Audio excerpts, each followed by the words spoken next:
Ramadan, April 12th, 2021.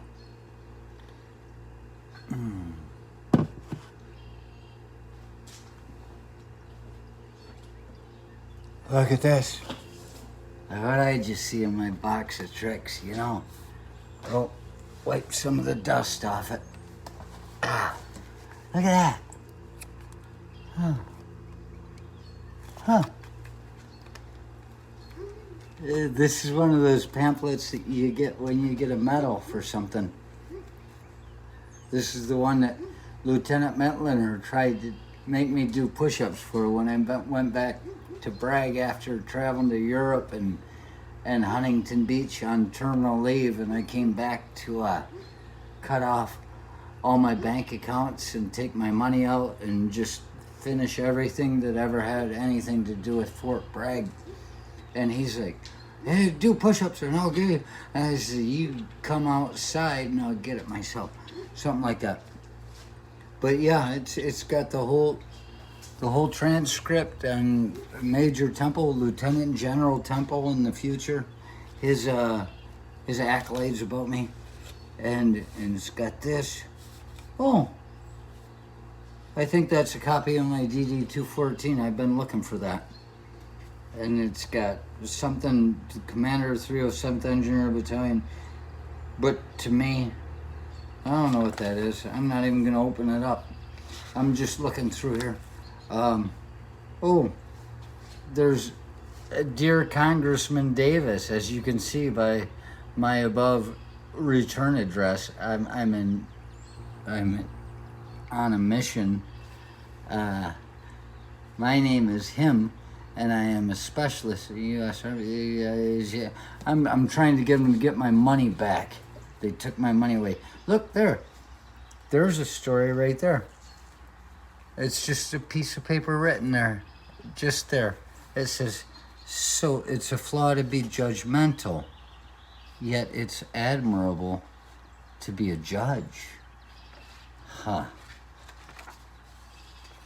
Yeah. Judge. Everybody calls lawyers criminals and bullshit artists and all that, but they respect judges. What is a judge but a lawyer that's been elected by the people to tell the other lawyers to shut the fuck up? I mean, you got to be the best bullshit artist in the world to fucking win an election to be a judge. Oh, don't tell anybody I said that. It might look bad on me one day. But there it is, Department of the Army. Oh, certify something. There it is.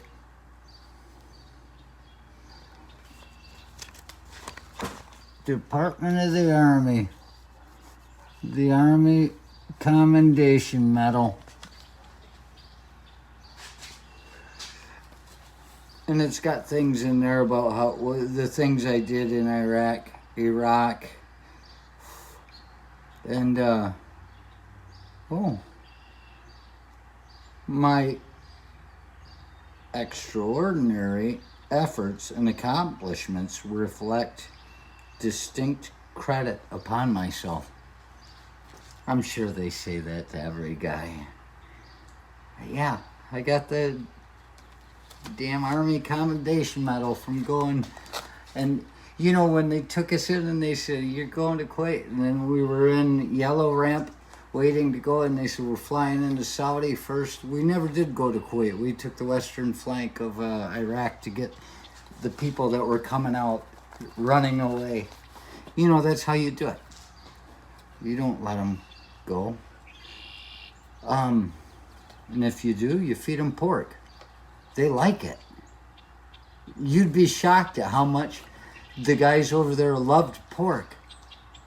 You're not supposed to eat it, but it's like a Catholic that uses a condom. You can say everything you want about your belief system, and no prophylactics, no nothing, no tubal ligations, no pills, no nothing.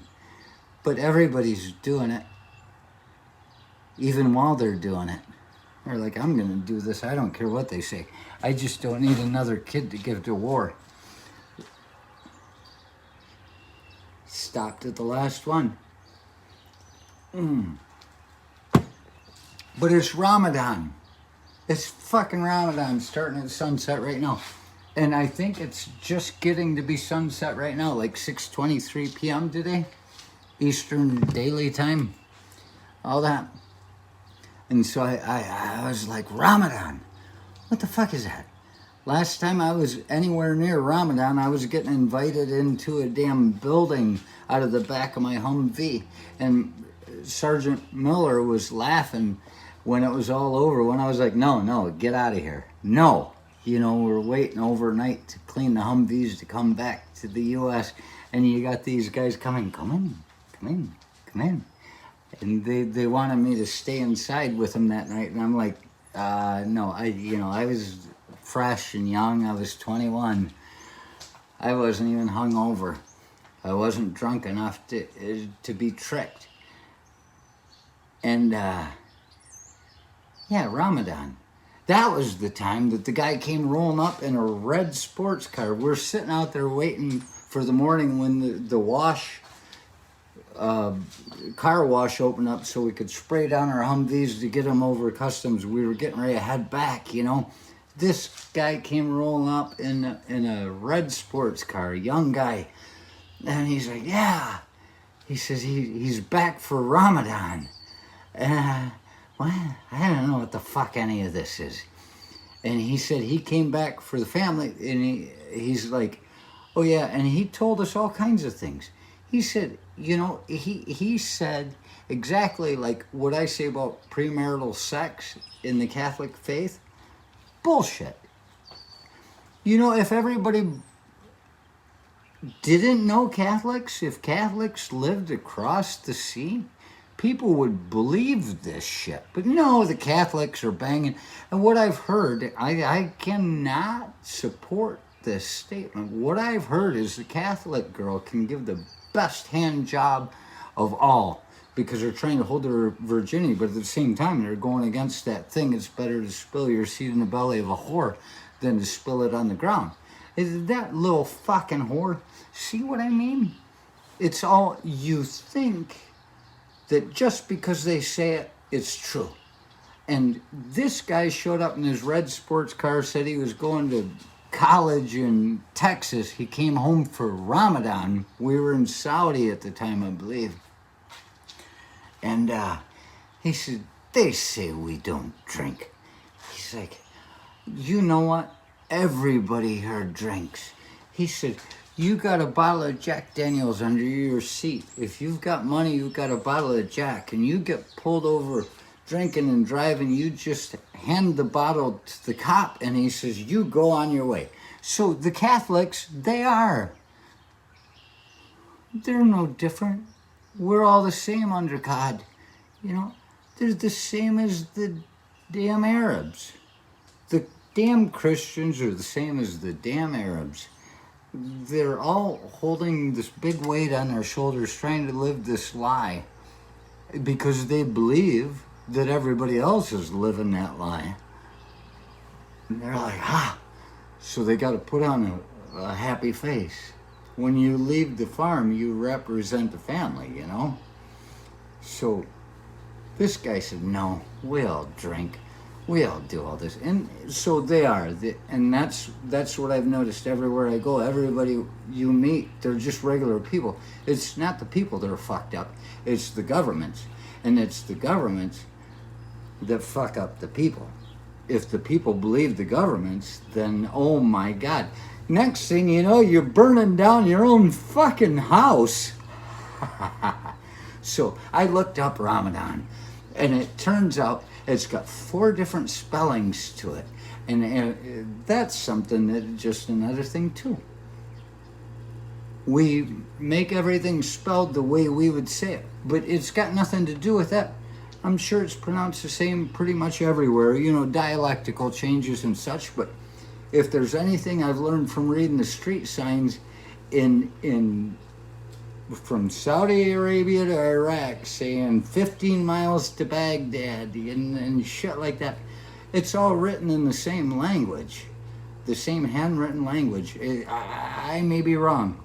That's the way the Chinese do it. Chairman Mao, he brought it all into one damn language. That's why when you watch some video on TV and you're sitting there going, they're still speaking Chinese. Why are they putting Chinese subtitles? Shouldn't they be English? But no, Chairman Mao said, the language is too fucked up all over the place. There's no way we could get it right for everybody, so everybody will read the same way. And they have the same language. And so I'm guessing that's the way it is with Arabic nations, you know, Islamic nations. They probably have the same handwriting, the same words, same letters and everything. And yet we give it 4 different spellings to make it easy on us. Fucking. So it says that Ramadan does that. It's got Ramadan, Ramadan, Bing Bang, Hooey. I don't know that song. I think it's an Alvin and the Chipmunk song. But it's also in the 9th month. It's celebrated in the 9th month, which to me is, even after Caesar's screwed up and made like 9 months into 12, because they wanted birthday months and things like that. November is the 9th month. That's when I was born. So they celebrate Ramadan in the 9th month, their 9th month. They do it with fasting, prayer, reflection, and community. And they do it at the site of the first crescent moon. It's all moon driven, just like the Sumerian stuff, just like Stonehenge, just like, you know, everything you see. The moon rules things, harvest moons, and it goes from the first crescent moon they see to the next. I don't know what happens if it's a cloudy day that day. Do they wait till the next day? And that's why there's some kind of misunderstood thing that it can go to this day or this day, it says. And because it might be cloudy that day. Maybe they should just get the dirt from their relatives back home, because there are no clouds out there. Just oil burning in the sky, blocking out the sun. But I also think, well, it must be because of the crescent moon. You know, they want to attack in the dark, not like a full moon. And it makes me think of Lent. All this fasting and praying and reflection and community. And then comes Ramadan after Lent. Why is that? Because all the goddamn Christians were hungry and tired. And they may have been angry, but they couldn't focus because they were hungry. And so they go through 40 days of fasting because their crops aren't going to make it through the winter till the next, you know, springtime comes and the animals come and they get all their stuff. After Lent, here come these people, Islam nation. That's good strategy, really. Let those people get hungry, and then we have our fasting and our prayer and our reflection community. Why? Because we need to get all the food we can to the soldiers that are going out to kill all the hungry Christians. Ramadan. It's the first time I've ever really looked it up. I've had experience with it, but finally, I understand it. Do you know what it is to finally understand something? Happy Ramadan. Oh, I'll drink to that.